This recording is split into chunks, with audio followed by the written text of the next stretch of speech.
Le jambon, un produit facile à acheter de nos jours, fut pendant longtemps un mets royal ou réservé aux occasions spéciales.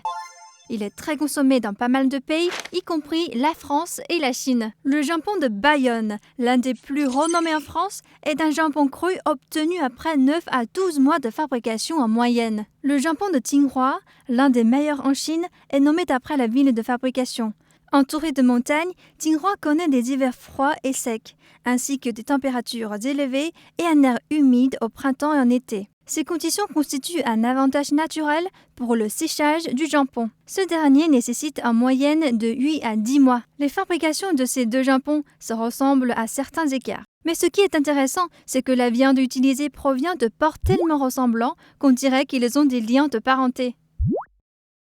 Malgré toutes leurs similarités, les deux jambons se distinguent l'un de l'autre. Le muscle du jambon de Bayonne a une couleur homogène rose-rouge, le gras est blanc, pur, ferme et non huileux.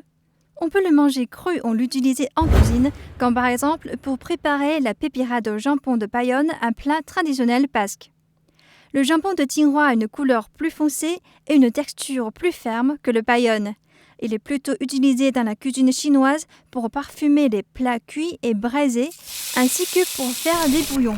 Bien que la quantité totale d'acides animés ne soit pas différente de celle du jambon cru, la proportion élevée d'acides animés libres, issus du long processus de séchage, donne un goût umami prononcé à ce jambon. Alors pourquoi cette distinction de goût? Outre le climat, un élément est déterminant, le sel.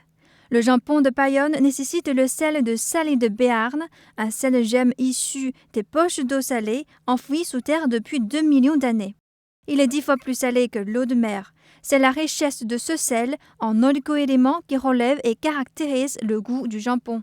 Quant au jambon de Tsinghua, on frotte la viande à plusieurs reprises avec du sel ordinaire et on laisse absorber pendant plusieurs jours. Le processus de salage est répété 5 à 7 fois, avec des intervalles d'une durée moyenne d'1 mois.